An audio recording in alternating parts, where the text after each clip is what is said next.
자, 안녕하십니까. 하이퍼리뷰입니다. 자, 2020학년도 이제 재외국민 모집 요강이 다 확정이 되어졌죠. 그렇죠? 모집 요강을 확정을 하면서 평상시에 의예과에 관심이 많으셨던 분들 입장에서 볼 때는 올해 한양대학교나 가천대학교, 그 다음에 동국대 경주가 모집 인원을 추가하면서 상당히 반갑다라고 생각하실 것 같아요. 그런데 이제 꼭 말씀을 드리고 싶은 거는 뭐냐면 인원이 다소 늘어난 거는 맞죠. 대학들이 3개 학교가 늘고 모집 인원이 좀 더 늘었으니까. 그렇다고 해서 특별한 기회가 생긴 건 아니에요. 다시 말해서 나만 알고 있는 게 아니라는 거죠. 일부 분들은 어떻게 생각하냐면 이번에 가천대학교가 모집 인원을 뽑는데 라고 하기 때문에 그게 커다란 기회가 될 거라고 생각하시는 경우들이 많아요. 절대로 그렇게 큰 기회가 되지 않습니다. 왜냐하면 해마다 재외국민 전형에서 의예과에 대한 경쟁률이 올라가고 있어요. 학생들이 관심이 많다는 얘기고, 그리고 모집 인원이 많지 않기 때문에 결과적으로는 전년도와 경쟁률의 차이는 큰 별로 없을 거고, 새로 신설이 되어진 학교들은 특히 관심이 더 많기 때문에 더 몰릴 가능성이 더 많아요. 제가 이 말씀을 드리는 건 뭐냐면 의예과를 원서를 쓸 때 꼭 2가지를 생각해 보셔야 될 것 같아요. 첫 번째는 뭐냐면 내가 가지고 있는 학력의 지표나 활동의 우수성이 과연 의예과에 지원하기에 타당한가라는 부분을 꼭 생각해 보셔야 돼요. 우리 아이가 의예과를 쓰고 싶으니까, 나는 의대를 가고 싶으니까 라고 해서 그냥 의대를 원서를 쓰는 거는 의미가 없어요. 가끔 보면은 정시에서 서울대 원서 쓰시는 분들이 경쟁률이 5대1이다 라고 하면 실제 그 중에서 적어도 2명 정도, 5명 중에 2명 정도는 허수 지우는 경우들이 많아요. 어차피 나는 재수를 생각하고 있으니까 그냥 서울대 원서를 쓰고, 그러고 난 다음에 다른 사람들한테 너 어디 원서 썼어? 그럼 나 서울대 썼어. 이 기분 있잖아요. 나는 서울대를 쓴 사람이야. 이런 거. 이런 기분으로 그냥 원서를 쓰는 것처럼 의대를 그냥 원서를 쓰시는 경우들이 많아요. 이렇게 원서 쓰시게 되어지면 불합격합니다. 왜 그러냐면 정시는 대부분 모집 인원의 전체를 다 선발하는 게 원칙이지만 수시 전형은 여러분이 모집 요강에 확인해 보셨듯이 학생이 대학에 요구하는 정도의 학업 능력에 미치지 못한다고 판단이 되어지면 선발하지 않는다는 조항이 있어요. 그렇기 때문에 미달이 날 일도 없지만 학생의 학업 능력이 미치지 못하면 선발할 가능성이 없기 때문에 무모한 원서 지원을 하지 말자, 이 말씀 드리고요. 두 번째 또 하나는 뭐냐면 이런 분들이 많다는 거예요. 그렇기 때문에 경쟁률이 15대1이다 20대1이다 하더라도 그 안에 허수 지원들이 상당히 많다. 내가 만약에 실제 합격할 수 있는 어느 정도의 학력 지표를 가지고 원서를 쓰시는 분들이라면 경쟁률에 대해서 너무 두려움을 갖지 마라. 그 안에는 나보다 훨씬 더 낮은 성적을 가지고 있는 학생들이 지원하게 된다는 점을 아실 필요가 있어요. 자, 그런데 우리가 이제 3년 특례 전형은 여러분도 다 아시는 것처럼 좀 복잡하죠, 그렇죠? 왜냐하면 학교마다 평가 방식이나 전형 방식이 다르니까. 이번 시간에는 우리가 내가 3년 특례 전형 해외에서 고등학교를 졸업하고 또는 중도 귀국해서 원서를 쓰려고 할 때 어디에 원서를 쓰는 게 좋을지 한번 생각해 보도록 하겠습니다. 자, 첫 번째 여러분들이 이제 원서 지원하게 되어질 때 다 아시는 것처럼 꼭 생각하셔야 되는 부분은 학생이나 부모의 학력 정도, 학생이나 부모님 학력이 아니라 학생이나 부모님의 자격 조건이 타당한지를 보셔야 되겠죠. 만약에 부모 모두가 해외에 계셨고 그 다음에 연속으로 3년 이상 해외에 있었다고 한다면 모든 대학에 해당이 돼요. 그런데 연속 3년이 아니라 연속 2년이라든가 아니면 통상 3년, 비연속 3년이라든가 부모나 아니면 부모 둘 다 계신 것이 아니라 한 분만 보호자의 자격으로 계셨다고 한다면 지원 자격이 되는 학교와 되지 않는 학교들이 있기 때문에 꼭 지원 자격에 대한 부분들을 확인할 필요가 있습니다. 자, 다음 전형의 유형으로 우리가 나누면 전형 유형을 한 5개 정도로 나눌 수 있어요. 물론 이건 전형 유형은 또 보시는 관점에 따라서 여러 가지를 나눌 수 있는데, 첫 번째는 서류 면접 전형을 진행하는 학교들, 연세대, 성균관대, 가톨릭대, 순천향대, 연세대, 원주, 권양대, 인제대, 가천대, 카톨릭대학교, 관동대죠, 그렇죠? 그래서 카톨릭, 관동대, 가천대 같은 경우는 서류 면접 전형을 진행을 합니다. 두 번째는 서류 플러스 수학이나 영어 지필고사를 보는 학교들로 반영이 되어진 학교가 한양대학교예요, 그렇죠? 올해 한양대학교가 새롭게 추가됐고, 그 다음에 필답고사 면접 SAT를 보는 게 동국대 경주인데, 사실 동국대 경주는 좀 어정쩡한 거죠, 어떻게 보면. 왜냐하면 여기다가 SAT 면접 그러면 서류 면접 전형이니까 이쪽에 가까운 거고, 또 반대로 봤었을 때 필답고사라고 하는 것이 이제 지성 면접을 진행을 하기 때문에 생명과학이나 화학에 관한, 그렇게 보면 아래쪽에 가까운 거죠. 그러니까 중간에 껴있는 거예요. 그 다음에 이제 생명과학이나 화학, 지성 면접에 대한 논술고사를 시험을 보고 난 다음에 면접을 보는 학교는 대구 카톨릭대학교. 그 다음에 영어와 면접고사를 실시하는 학교가 충남대, 충북대, 일지대 정도가 되는 거예요. 여기서 보시는 것들처럼 대학들이 전형 방법을 선택을 할 때는 여러 가지 복합적인 요소가 들어가 있죠. 그렇죠? 전형 요소를 잘 선택할 때 첫 번째 목적은 대학은 어떻게 하면 우수한 학생들을 뽑을 것이냐. 두 번째는 경쟁 대학이 있을 거 아니에요. 그렇죠? 경쟁 대학을 어떻게 하면 이길 것이냐. 이런 부분들을 많이 고려할 것 같아요. 그러다 보니까 이제 지금 보시는 것처럼 각 전형 유형에 따라서 하나의 대학식이 배치되고 있는 거예요. 그러니까 가천대학교는 어디로 가고 있냐면 이 밑으로 안 갔죠. 가천대학교가 생명과학이라든가 아니면 영어 면접을 진행하게 되면 하위권 대학으로 몰리는 거예요.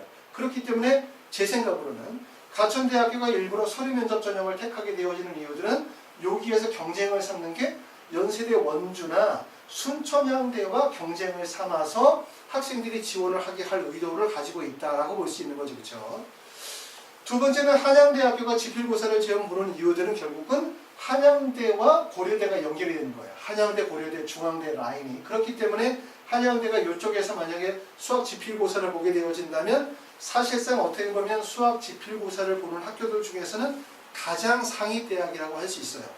고려대학교는 1단계에서 서류 100%이기 때문에 수학 지필고사를 본다 하더라도 서류 전형에 가깝다고 볼 수 있겠죠.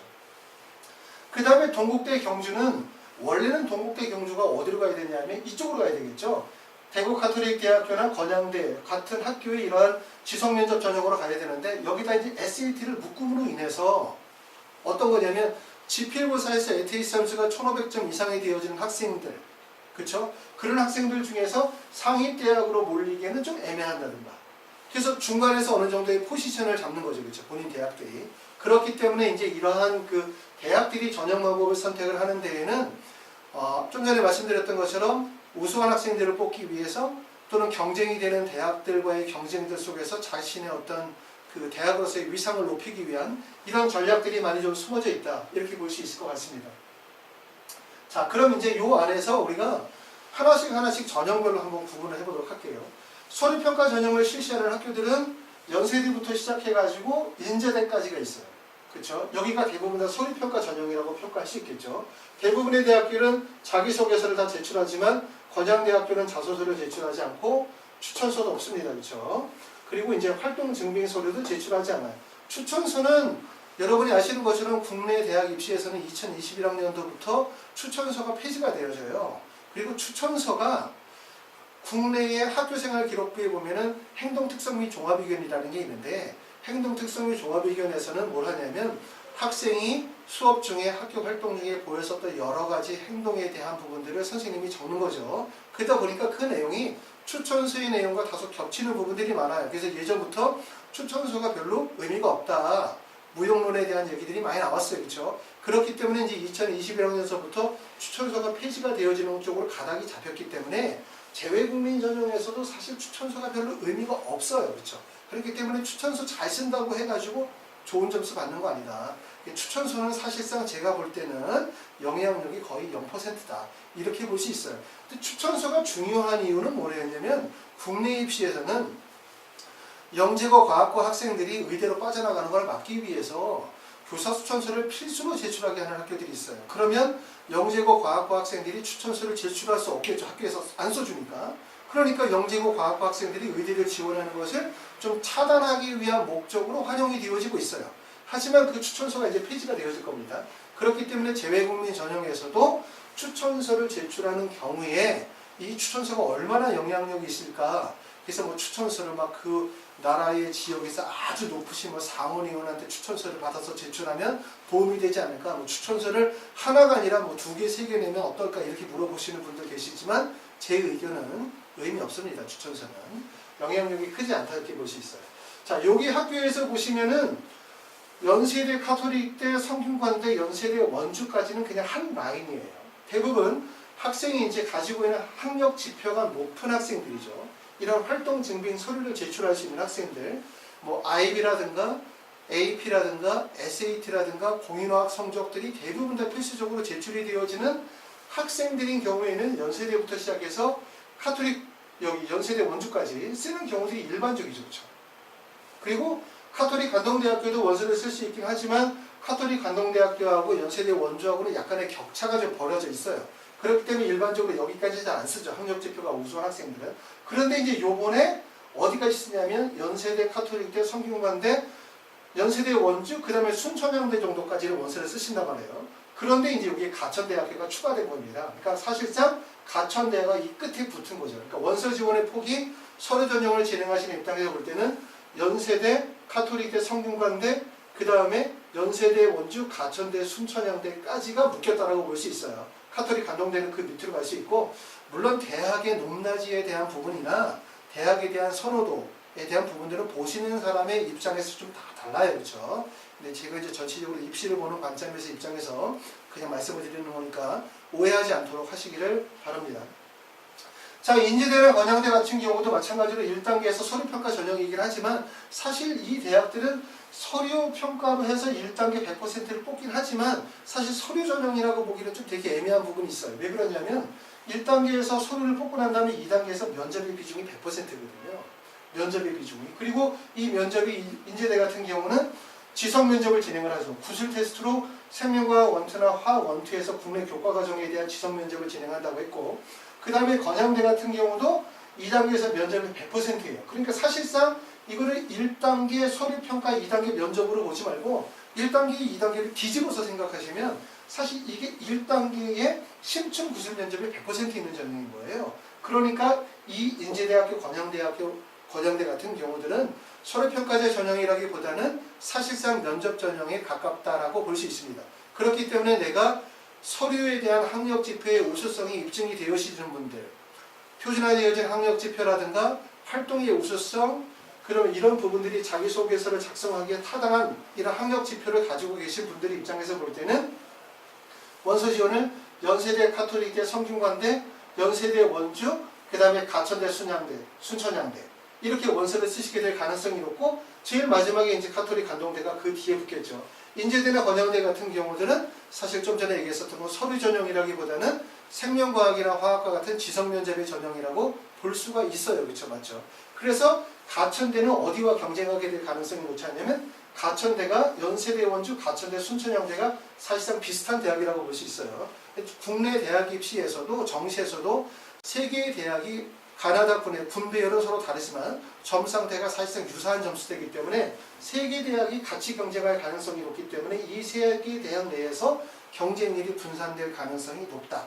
이렇게 봅니다. 자, 그 다음에 두 번째는 이제 서류 전형은 됐고 지필고사 전형으로 보는 학교들이 있어요. 지필고사를 보는 학교는 고려대, 한양대, 중앙대, 인하대, 아주대학교가 지필고사 시험을 보죠. 그렇죠? 아시는 것처럼. 근데 이제 고려대는 지금 좀 다른 점은 고려대는 지필고사 전형이라 하더라도 1단계에서 서류 100% 뽑고 2단계에서 1단계 성적 60% 서류 들어가고 난 다음에 수학 30%의 면접에 10%를 반영을 하는 거예요. 그러니까 수학 반영 비율이 상대적으로 되게 적죠. 이 고려대학교는 수학이 수리 가형의 사제선다형 10문제, 단답형 10문제 정도로 수준은 높아요. 중상위 정도 수준이 되어지긴 하지만 사실상 수학이라고 하는 것이 제가 볼 때는 흔히 말해서 수능 최저학력 기준과 같은 요소를 가지고 있다고 볼 수 있어요.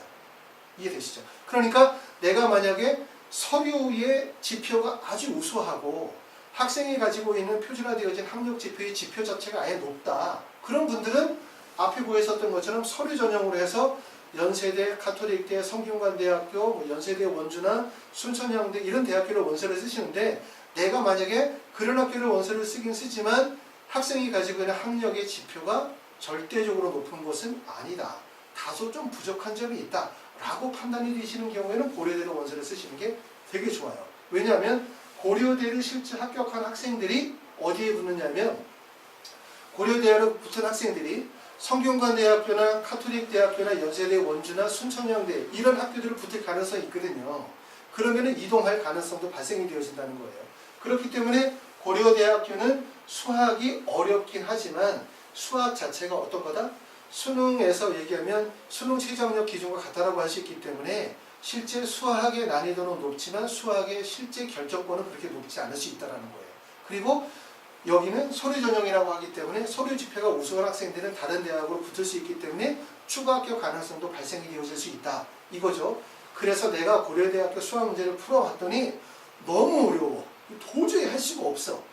라고 생각하지 마세요. 왜냐하면 고려대는 수학만으로 뽑는 것이 아니라 1단계에서 서류 전형 들어가고 2단계에서 수학 들어가고 면접이 들어가는 거죠. 그렇기 때문에 결국 서류에 대한 반영 비율이 높다라고 볼 수 있고, 또 수학이 상대적으로 어렵다라고 한다면 학생들 간의 학력 격차가 크게 벌어지지 않아요. 일반적으로. 왜냐하면 너무 어려우면 평균 점수가 낮아질 수밖에 없는 거잖아요. 그렇죠? 그렇죠? 그렇기 때문에 고려대 같은 학교는 되게 기회가 될 가능성이 있기 때문에 내가 어느 정도의 수학적인 능력을 가지고 있다면 도전해 보실 필요가 있다. 이렇게 볼 수 있습니다. 지필고사 전형이라고 한다면 사실상 고려대를 뺀 한양대, 중앙대, 인하대, 아주대 정도가 지필고사 전형이에요. 한양대학교는 1단계에서 수학 필답고사를 60%를 반영을 하고 서류 40%를 반영을 한단 말이에요. 그렇죠? 그렇기 때문에 이 수학에 대한 영향력이 상당히 크다고 할 수 있어요. 그렇죠? 그러고 난 다음에 이제 어디를 하게 되냐면 1단계 성적 70%에 면접의 30%를 반영을 해요. 그러니까 한양대학교는 수학 가형으로 고려대학교 유형은 동일한데 고려대보다는 난이도가 좀 쉽다. 이렇게 볼 수 있어요. 근데 이것도 마찬가지예요. 고려대학교보다는 한양대학교가 수학의 필답고사의 반영 비율이 60%를 반영하고 있긴 하지만 한양대는 중앙대나 인하대, 아주대와 같아지고 싶지 않거든요. 한양대가 가고 싶은 거는 한양대는 고려대학교하고 경쟁을 하고 싶을 거예요. 그렇기 때문에 한양대에서도 마찬가지로 무슨 얘기냐면 서류의 반영 비율이 40%라고 하지만 실제 서류 반영 비율이 그것보다 좀 더 클 가능성이 높다라는 점을 꼭 고려하실 필요가 있어요. 그리고 수학의 난이도가 높으면 그만큼 학생들 사이에 편차가 작아질 수밖에 없다. 절대적으로 우수한 아이들 물론 있겠죠. 막 100점 맞는 애들. 막 어떻게 문제를 내도. 하지만 난이도가 되게 높게지게 되면 평균 점수가 낮아질 수밖에 없어요.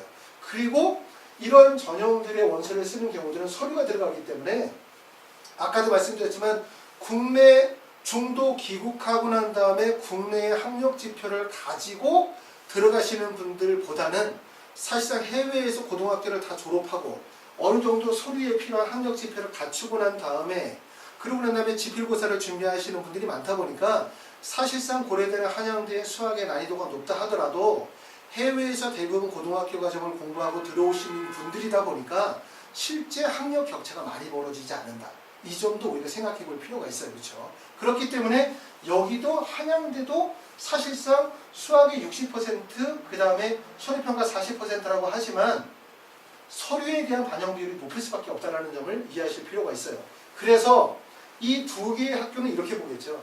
내가 가지고 있는 학력 지표의 우수성과 활동의 우수성이 아주 높고 경쟁력이 있다고 생각하시는 분들은 앞에 보이셨던 학교들, 이런 학교들이죠. 지금 서류로만 진행하는 연세대부터 시작해서 연세대 원주, 가천대학교, 순천향대 쪽으로 원서를 다 몰아서 쓰시면 되고, 그런데 내가 가지고 있는 학력의 지표가 아주 월등하게 높은 게 아니야. 봤더니 좀 경쟁력이 좀 떨어져. 라고 생각하시는 분들은 이렇게 고려대나 한양대의 지필고사 선택을 하시는 것도 되게 좋은 선택이 되실 가능성이 되게 높아요. 아시겠죠? 자, 두 번째는 중앙대, 인하대, 아주대예요. 중앙대는 특징이 뭐냐면 수학만 40%를 반영을 한다는 거죠. 그렇죠?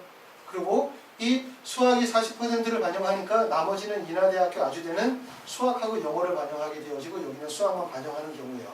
범위 자체는 중앙대는 고려대 수학 전범이지만 그 전범이지만 이제 수리 가형 중심이기 때문에 난이도가 좀 있다고 할 수 있고, 인하대학교, 아주대학교는 수학뿐만 아니라 영어를 같이 들어가니까 내가 의대를 가고 싶은데 학력 지표가 별로 높지 않아.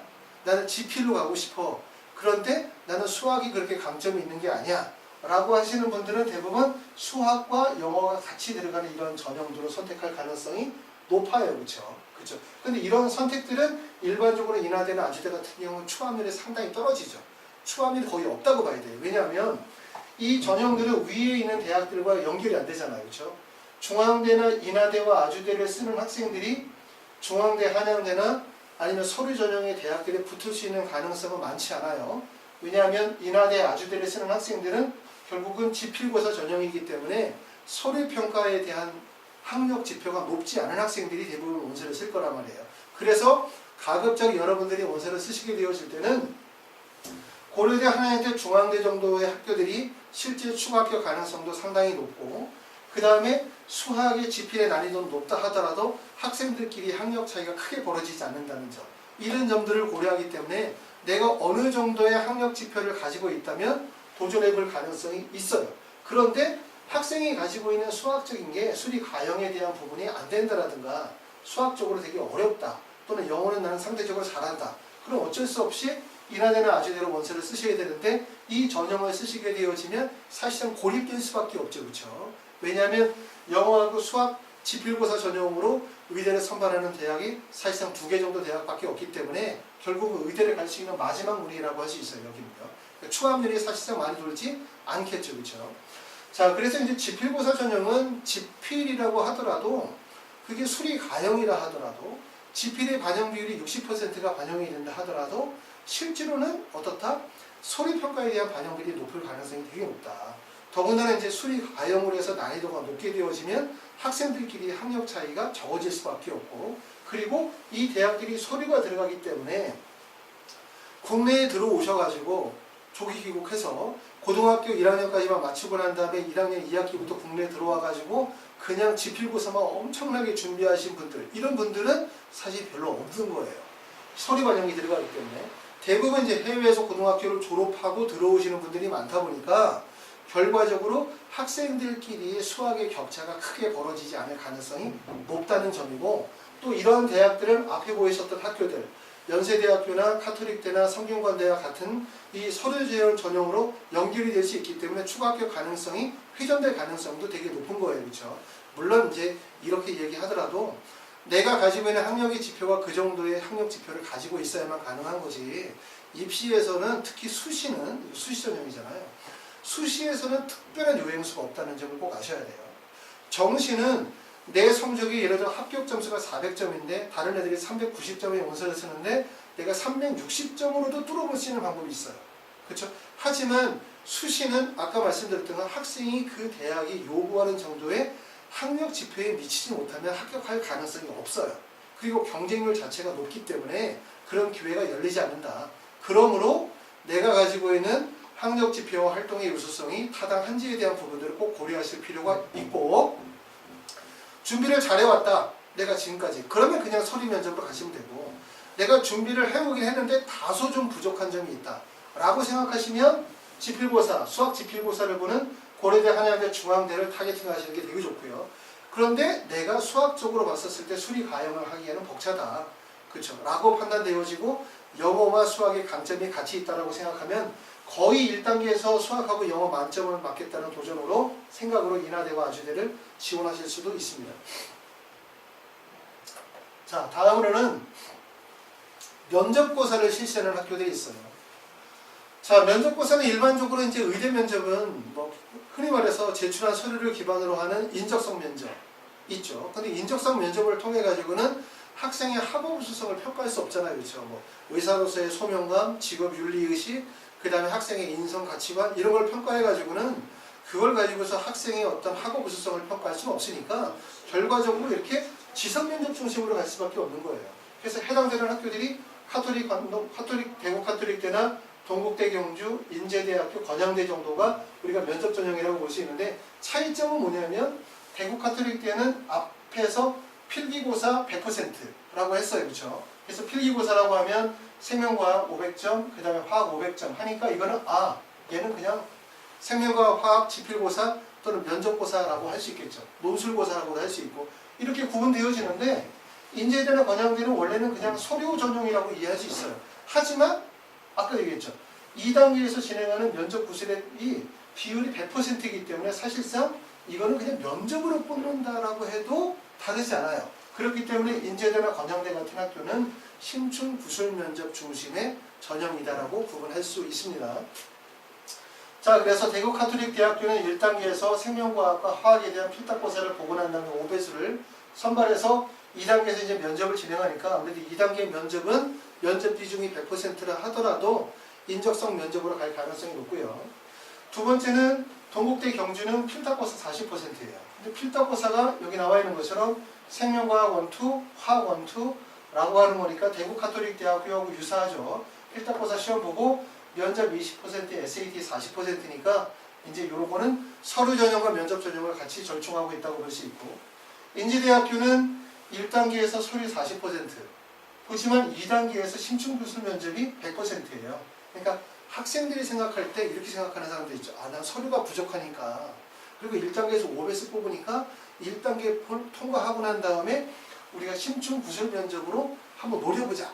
이렇게 생각하시는 분들이 있어요. 그렇죠? 만약에 그렇게 생각하시는 분들이 계시다면 어떻게 했냐면 생명과학과 화학과 관련이 되어진 심층 구술 면접을 체계적으로 준비하실 필요가 있어요. 그러니까 어떻게 되냐면 그렇게 생각했을 때 지원할 수 있는 대학은 대구 가톨릭, 동국대 경주, 인제대, 건영대가 같은 라인에 있다는 거예요.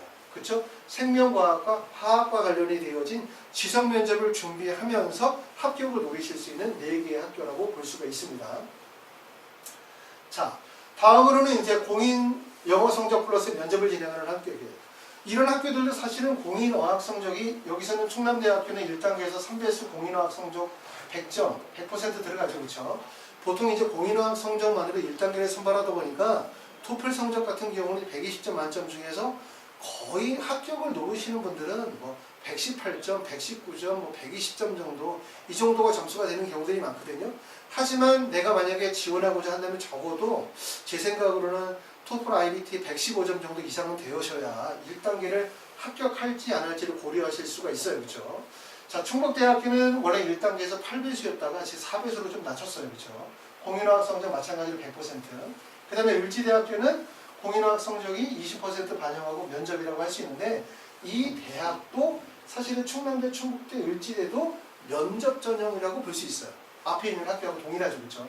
면접의 반영 비율이 상당히 높기 때문에 이런 학교들처럼 그래서 내가 만약에 대구 가톨릭, 동국대 경주, 인제대, 건양대 그 다음에 이런 학교들 좀 전에 말씀드렸었던 충남대, 충북대, 을지대 정도를 생각하게 되어진다면 생명과학과 화학과 관련이 되어진 지성 면접을 체계적으로 준비하실 필요가 있고 거기에다 더불어서 충남대, 충북대는 공인어학 성적이 적어도 토플은 115점 이상 사실상 원서 지원하고 합격하는 학생들은 118점 이상의 경우들이 상당히 많아요. 그렇죠?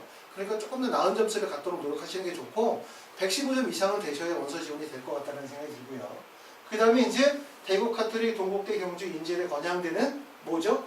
면접을 진행을 하지만 서류가 반영이 되는 거잖아요. 그렇죠? 서류가 반영이 되어지기 때문에 서류에 우수성이 있다면 이런 대학들로 같이 원서를 쓰는데 공통점은 이제 지성 면접에 공통점이 있다고 볼 수 있을 것 같습니다. 자, 그래서 이제 우리가 원서 지원을 나누면 그냥 간단히 나누면 3개로 나눌 수 있어요. 유형을. 앞에서는 유형을 한 5가지 정도로 분류를 했지만 대학의 유형을 나누면 첫 번째는 서류 전형으로 실시하는 학교들, 두 번째는 그냥 지필고사 보는 학교들, 세 번째는 그냥 면접을 통해서 합격을 하는 3가지를 볼 수 있는데 학생이 만약에 잘 준비가 되어져 있다. 학력 지표가 우수하다. 그럼 그냥 서류 전형으로 가시면 돼요. 그런데 학생이 가지고 있는 학력 지표의 우수성이 5점 떨어진다. 이렇게 붙으면 좀 불안하다. 라고 생각하면은 지필고사 전형이나 면접 전형을 고려하실 필요가 있겠죠. 아시겠죠? 자, 그런데 이제 보시면 서류 전형에서 추가된 학교가 가천대학교, 지필고사에서 추가된 학교가 한양대학교, 그 다음에 면접 전형에서 추가된 학교가 동국대학교 경주예요. 이처럼 이제 이렇게 3개 대학이 어쩌면 이렇게 서로 하나씩 나눠서 비지고 들어갔죠. 그것처럼 이제 대학에서 전형 방법을 선택을 할 때는 그만큼 여러 가지의 고려들이 있는 거예요. 경쟁 대학과의 경쟁 대학에 대한 고려, 그 다음에 우수한 학생들을 선발하기 위해서 어떤 전형을 선택을 해야 될지 이런 것들, 또 대학의 위상 이런 것들을 고려하다 보니까 원서 지원하시는 여러분들도 그런 부분을 좀 생각하실 필요가 있겠죠. 그래서 가천대학교가 경쟁을 하는 구간은 어디냐면 연세대, 원주, 가천대학교, 순천향대 이걸 경쟁을 하는 거예요. 3개가. 그렇기 때문에 제가 볼 때는 이 3개 대학에서 경쟁률이 분산될 가능성이 높아요. 근데 일반적으로는 새로 신설되어진 학과의 경쟁률이 높일 가능성이 되게 높다는 거예요. 그러니까 우리가 대학 입시에서도 인원이 추가됐다든가 전년도에 비해서 인원이 많이 늘었어. 전년도에 비해서 모집 전형이 바뀌었어. 라고 하면 모두 다 그렇게 생각하시는 게 아닌데 일부 부모님들은 나만 알고 있다고 생각하시는 분들이 계세요. 그리고 그게 되게 좋은 기회가 될 거라고 생각하시는 분들이 계시거든요. 그렇기 때문에 가천대 같은 학교로는 인원이 몰릴 가능성이 높아요. 반대로 연세대, 원주나 순천향대 같은 학교들은 인원이 좀 분산될 가능성이 높아요. 하지만 앞에서도 말씀드렸지만 의예과는 절대로 경쟁률이 낮아지지 않아요. 왜냐하면 의예과에 대한 선호도가 해가 갈수록 점점 더 높아지고 있기 때문에 그래요. 그렇죠? 얼마 전에 이제 뭐 10년 후에 인기 있는 직업종에 대한 부분이 나왔는데 그래도 여전히 의대나 치대나 한의대에 대한 선호도가 되게 높더라고요. 그렇기 때문에 의대의 경쟁률은 결코 낮아지지 않을 거다. 이 말씀이고, 또 의대 원서 쓰시는 분들 중에서 내가 의대로만 다 100% 쓰시는 분들도 계시지만 의대 말고 치대나 한의대를 고려하시는 분들도 계세요. 그렇죠? 원서를 좀 나눠서 아무래도 치대나 한의대는 의대에 비해서 선호도가 떨어지기 때문에 합격하기에 조금 더 나아요. 경쟁률도 좀 떨어집니다. 그런데 꼭 말씀을 드리고 싶은 건 뭐냐면 의대에 쓰려고 하는데 학력 지표가 좀 부족하니까 의대보다 치대가 경쟁률이 낮으니까 치대로 원서를 쓰면 붙지 않을까? 라고 생각하시면 안 돼요. 왜 그러냐면 이 수시 전형에서 제일 중요한 부분들은 학생의 학업적인 능력도 중요하지만 지원 학과에 대한 전공 적합성이라는 게 중요해요. 이 학생이 치과대학과 어떤 적합성을 가지고 있느냐 이런 부분들이 잘 드러나야 되기 때문에 내가 만약에 올해 원서를 쓰시는 분들이 아니라 현재 11학년이거나 10학년이거나 이런 학생들이라면 처음서부터 내가 가지고 있는 학력 지표에서 지원할 수 있는 대학, 학과를 미리 알아보시고 10학년, 11학년 때 그와 관련이 되어진 활동 내용을 쌓아가시는 게 되게 좋아요. 그래서 전공 적합성을 유지하셔야만 내가 의대를 제외한 치대나 한의대를 원서로 썼었을 때 합격 가능성이 있는 거지. 나는 그냥 예를 들어서 의대 쓰려고 하다가 어느 날 갑자기 치대 한번 써볼까? 라고 해서 치대를 쓴다고 해서 붙는 건 아니라는 점이에요. 그러니까 대학에서 이런 특례 전형은 정성평가 전형이라고 하는 거 아니에요. 그렇죠? 여러 가지의 평가 요소들이 같이 종합적으로 고려되는 거고 그 고려되는 가운데에서 중요한 게 학생의 학업적 능력도 중요하지만 지원 학과에 대한 적합성을 고려하기 때문에 의예과나 치의예과의 적합성이 있느냐에 대한 부분이 되게 중요해요. 그렇기 때문에 그냥 의예과 쓰다가 치대 한번 써볼까 라고 해서 붙는 게 아니다. 이 점을 알아두실 필요가 있고요. 자, 그 다음에 이제 지필고사 전형에서는 고려대, 한양대, 중앙대, 아주대, 인하대 이렇게 되어졌죠. 지금 보면 사실은 아주대나 인하대 같은 경우는 경쟁률이 좀 더 올라갈 가능성이 높아요. 이거 큰 변화가 없어요. 그렇죠? 학생들이 그렇게 많이 선호하는 전형은 아닐 테니까. 하지만 한양대와 경쟁률을 나눠가질 가능성이 높은 거는 한양대, 고려대, 중앙대가 경쟁률을 나눠가질 가능성이 되게 높아요. 그러니까 한양대가 추가됨으로 인해서 경쟁률이 낮아질 수 있는 곳은 만약에 낮아진다면 중앙대와 고려대의 경쟁률이 낮아질 가능성이 높죠. 반대로 한양대는 경쟁률이 몰릴 가능성이 높아요. 그렇죠? 특히 재외국민 전형은 잘 입시에 대해서 아시는 이 동영상을 보시는 입시에 대해서 아주 잘 아시는 분들도 계시지만 입시에 대해서 너무 모르시는 분들 되게 많으세요. 그래서 제가 재외국민 전형과 관련에 대해서 상담 오시는 분들 중에서 드리는 말씀이 있는데 국내에서 고등학교를 졸업하고 국내 대학을 가려고 하는 학생들은 항상 뭘 생각하냐면 내가 가지고 있는 학력 지표, 활동의 우수성으로 합격 가능한 대학이 어딜까를 생각해요. 그런데 해외에서 공부를 하고 오시는 재외국민 전형의 학생들은 내가 가고 싶은 대학과 가고 싶은 학과를 생각을 해요. 이게 작은 것 같지만 엄청 큰 차이가 있거든요. 내가 가고 싶은 대학과 가고 싶은 학과를 생각한다면 결국 입시를 모르게 되는 거예요. 왜냐하면 떡 줄 사람은 생각을 하고 있지 않은데 받아먹을 사람이 떡을 고르고 있는 거라고 똑같잖아요. 이게 별 말은 아닌 것 같지만 실제 재외국민 전형이나 외국인 전형의 학생들이 이런 생각들을 많이 가지고 있다 보니까 원서 지원 자체가 희망 중심으로 상향으로 그냥 허수 지원으로 던지는 원서 지원이 상당히 많다는 거예요. 그러니까 여러분이 조금 더 현명하시면 입시에서 좀 더 좋은 결과를 가져갈 수 있다. 이런 점들 생각하실 수 있고 그렇기 때문에 고려대, 한양대, 중앙대 정도에서 경쟁률이 분산이 되어지는데 한양대 같은 학교는 일반적으로 몰리는 경우들이 많고 새로 신설이 되어졌을 때 중앙대나 한양대 같은 경우에 경쟁률이 나눠가질 가능성이 상당히 높다. 그러므로 어느 정도의 일정 정도의 학력 지표가 되어지는 상태에서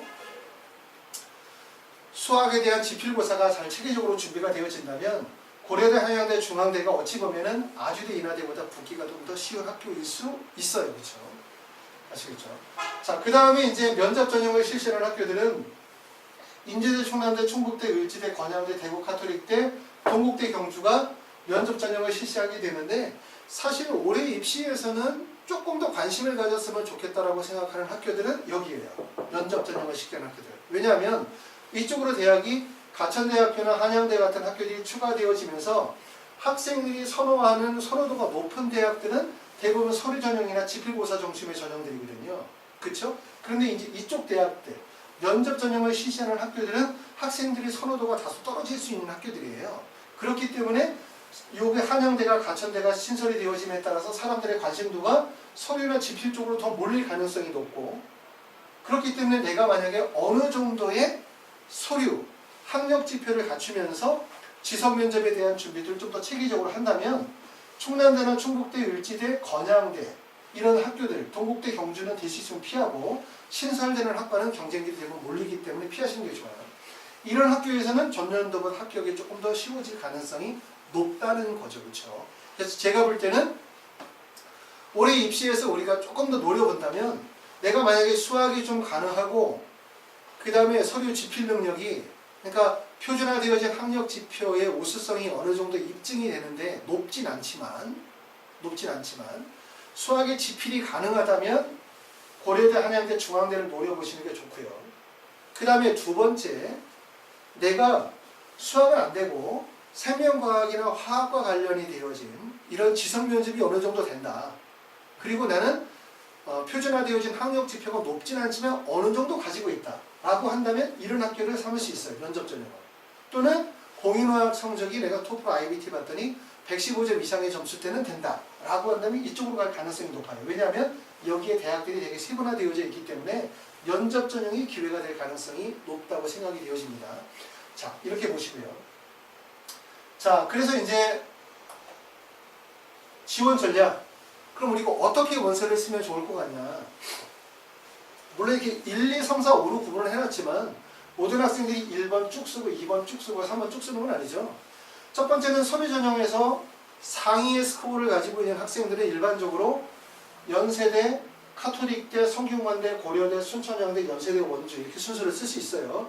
우리가 일반적인 대학의 서열에서는 연세대, 고려대 뭐 같이 이렇게 대학의 스카이 대학이지만 일반적으로 의대인 경우들은 서열의 순위가 그냥 연세대, 카톨릭대, 성균관대 정도가 서열의 순위에 몰죠. 그렇죠? 그리고 이제 고려대가 그 다음이고 고려대 다음에 뭐 한양대, 경희대 이렇게 가는 경우들이 많아요. 제 생각입니다. 제 생각이 꼭 맞다는 건 아니에요. 이 대학의 서열 순위라는 거는 보는 사람마다 관점의 차이가 있기 때문에 어떤 것이 꼭 맞다고는 할 수는 없어요. 그렇죠? 자, 이렇게 얘기할 수 있고, 두 번째는 뭐냐면 지필고사의 우수성이 아주 뛰어나지 않다라고 하면 연세대나 카톨릭대를 쓰기가 어려우시면 성균관대, 순천향대, 연세대, 원주 쓰면서 가천대, 건양대, 카톨릭 관동대까지 원서를 쓰시겠죠. 이렇게 쓰시는 분들이 계시고, 또 서류와 면접 전형을 진행하는 중에서 좀 지표가 좀 낮은 학생들이다 라고 하면 연세대, 가천대, 인제대, 건양대, 카톨릭 관동대 이렇게 이제 카톨릭 관동대까지 원서를 쓰시는 경우들이 많을 것 같아요. 그래서 가장 학생들이 많이 몰릴 수 있는 학교는 사실상 이 지필고사 전형에서 참 서류 전형에서 가장 많이 몰리는 학교는 연세대, 원주, 가천대, 그 다음에 순천향대 이 세 개 대학의 원서 지원이 가장 많이 몰리게 될 거예요. 그리고 위쪽 대학은 물론 몰리지만 여기는 학력 지표를 가지고 있는 학생들이에요. 대부분. 그러니까 연세대, 카톨릭대, 성균관대 정도로 원서를 쓰는 애들은 붙을 수 있는 정도의 학력 지표를 가지고 있는 학생들이 많다고 봐야 되고, 물론 그 안에도 허수가 있지만 의대를 노리는 학생들 중에서 나는 수학 어려워 못하겠어, 생명과 화학, 논술이나 아니면 지성면접 어려워, 그냥 서류 전형으로 대학 가야지, 저 어떻게 낮게 가볼까? 라고 학생들이 몰리면 대부분 다 순천향대, 연세대, 원주, 가천대로 몰릴 가능성이 높고, 카톨릭 관동대는 좀 기피하는 경향들이 있을 수 있어요. 대학이 좀 멀리 떨어져 있으니까. 그렇겠죠. 그 다음에 이제 세 번째, 네 번째는 수학이나 영어 면접 전형을 진행하는 경우죠. 그렇죠? 지필고사를 보는 학교들은 고려대, 한양대, 중앙대, 야주대, 인하대. 만약에 내가 이제 수학 공부를 하게 되어진다 라고 한다면 5개 대학이 있는데 이것도 사실은 다 쓰지 못하겠죠. 왜냐하면 수리 가형이 되느냐 안 되느냐에 따라서 차이가 있을 테니까. 만약에 내가 수리 가형이 된다 그러면 고려대, 한양대, 중앙대를 원서를 쓸 거예요. 수리 가가 안 되고 수리 나 정도 된다 그러면 아주대, 인하대가 되겠죠. 아주대, 인하대 쓰는 학생들은 그러니까 수리 나에 그 다음에 영어 지필고사를 보다 보니까 이런 학생들이 서류 전형의 학교들의 원서를 쓸 수는 없어요. 그렇기 때문에 여기는 경쟁률이 사실상 높고 추합 가능성이 낮기 때문에 붙기가 상당히 어렵다고 봐야 돼요. 수학이나 영어의 성적이 아주 높아야 되고, 반대로 고려대, 한양대, 중앙대를 원서를 쓰는 학교들은 이 학생들은 소리 가형에다가 서류가 같이 들어가다 보니까 이런 학교들이 원서를 쓸 가능성이 높아요. 그렇죠? 어디에나 고려대, 한양대, 중앙대 쓰면서 뭐 이런 연세대, 가톨릭대, 성균관대, 뭐 고려대, 순천향대 이런 데로 원서를 쓰겠죠. 그렇죠? 그러면 이제 추합에 따라서 이동 가능성도 생길 수 있기 때문에 이 세 개 학교들은 또 우리가 좀 더 기회로 볼 수 있다. 하지만 요거를 같이 나란히 5개를 원서를 쓰는 사람은 없겠죠. 그렇죠? 그 다음에 이제 4번째와 5번째는 좀 전에 말씀을 드렸었던 것처럼 지성 면접을 준비하는 학교들이 폭이 되게 넓어요. 지성 면접을.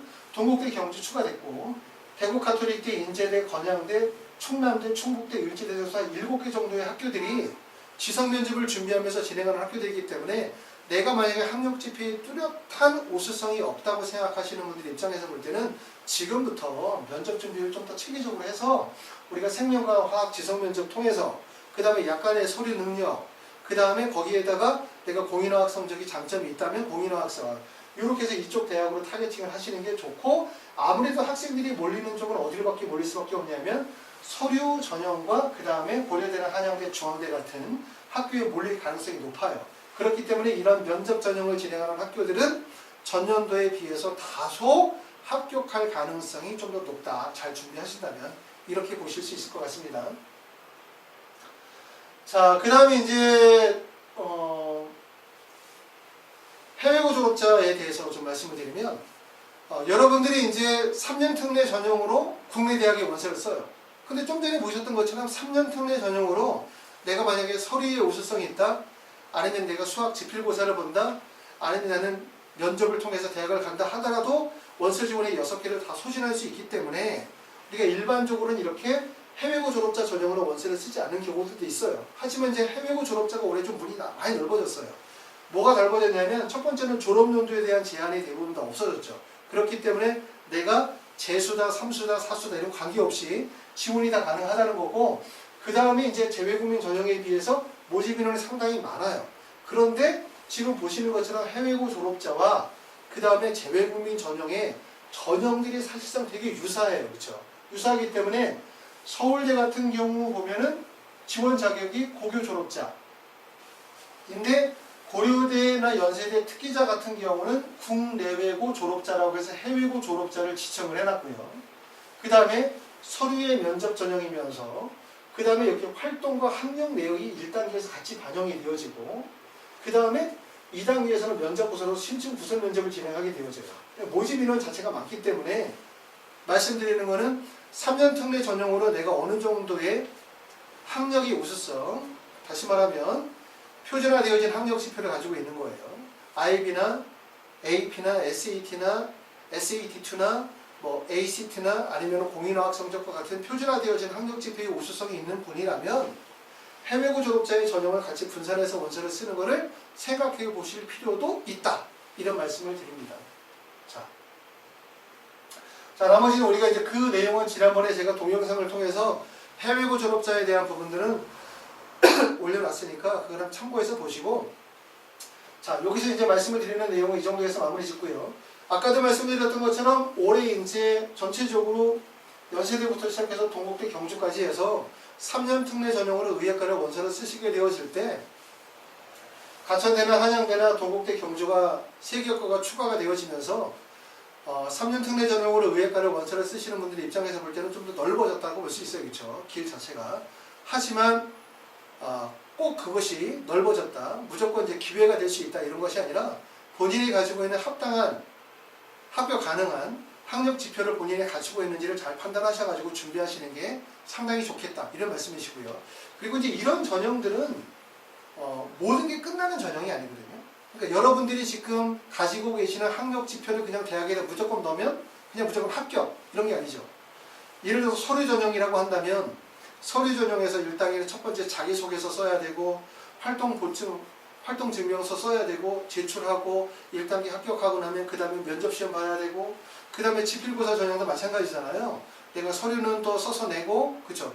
내가 가지고 있는 여러 가지 학력 지표와 같은 서류들은 또 제출하고, 그러고 난 다음에 수학이나 영어 같은 지필고사 시험 보고, 그리고 또 면접 시험을 보고, 그리고 합격이 판가름이 나기 때문에 결과적으로 중요한 거 뭐냐면 지금까지 잘 해왔다고 해서 합격이 결정되는 거 아니고 지금까지 좀 해왔지만 다소 부족하다고 해서 무조건 불합격한 건 아니고 지금서부터 어떻게 준비하느냐에 대한 부분이 되게 중요하다고 할 수 있어요. 그러니까 지금부터 여러분들이 지필고사에 대한 준비를 어떻게 하느냐, 또 지금부터 내가 자기소개서를 어떻게 작성하느냐, 또 지금부터 면접을 어떻게 준비하느냐, 또 대학 결정을 어떻게 하느냐, 이런 부분들이 되게 중요하기 때문에 지금서부터 잘하면 돼요.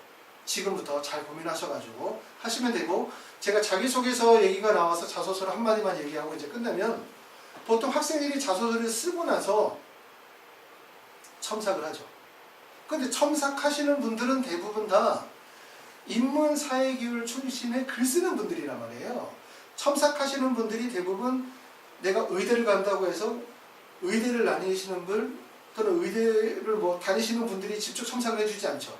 왜냐하면 자연이나 공학계열의 분들은 대부분 글재주가 많지 않기 때문에 글 쓰는 능력이 없거든요. 글만 봐도 머리가 아프단 말이에요. 그렇기 때문에 대부분 첨삭하시는 분들은 글을 쓰시는 분들이 첨삭을 하세요. 근데 문제는 뭐냐면 의대를 지원하는 학생이 글을, 인문사회계열의 글 쓰는 선생님이 글을 쓰다 보면 첫 번째는 되게 감수성이 있는 글들이 나와요. 활동 중심의 과학적 사고력이 들어가는 것이 아니라 인문 중심의 감성적인 글이 나온다는 거고, 두 번째는 학생의 글을 가지고 첨삭하시는 분들이 글을 쓰면 소설을 써놓는 거예요. 그렇기 때문에 결과적으로 글이 이상한 맥락의 글로 바뀌어버리는 거죠. 그래서 자소서는 어떻게 쓰셔야 되냐면, 첫 번째는 학생이 어느 정도 초안을 쓰고 난 다음에 제일 먼저 입시 컨설팅을 하는 제가 담당자가 먼저 학생이 가지고 있는 학력지표, 그 다음에 활동 내역들, 그리고 학생이 쓴 자소서 초안을 보고 자기소개서 1, 2, 3, 4번 문항이 있으면 문항별로 자기소개서에 대한 설계 구조를 짜야 돼요. 학생의 장점이 뭐고 단점이 뭐고, 그 다음에 1번 문항과 2번 문항에서 어떤 내용을 배열할 것인지, 이런 부분들이 먼저 설계 구조를 짜는 게 되게 중요해요. 이 설계 구조를 짜면 글이 완전히 바뀝니다. 설계 구조를 짜고 난 다음에 그 다음에 그걸 누구한테 넘긴다? 첨삭 선생님한테 넘긴다. 그래서 첨삭 선생님은 뭐 한다? 글을 논리적으로 설득력 있게 글을 완성하는 과정이 진행을 하는 거예요. 그러고 난 다음에 이제 아무래도 의학계열이다 보니까 마지막 단계에서는 전문가한테 감수를 통해 가지고 실제 면접까지 가기 때문에 의예과의 자소서가 중요한 이유는 면접을 진행한다는 건데, 그 면접이 일반적으로 5분, 10분 정도의 그냥 인적성 면접이 아니라 적어도 20분, 30분 정도의 면접을 진행하다 보면 결국 자소서의 영향력이 커질 수밖에 없는 거거든요. 그렇기 때문에 그런 식으로 자소서를 써야 되는 거예요. 그런데 잘 모르시는 분들은 학생이 자소를 막 써. 그러고 난 다음에 글 쓰시는 분한테 넘겨. 글 쓰시는 분은 소설을 써준단 말이에요. 소설을. 그쵸?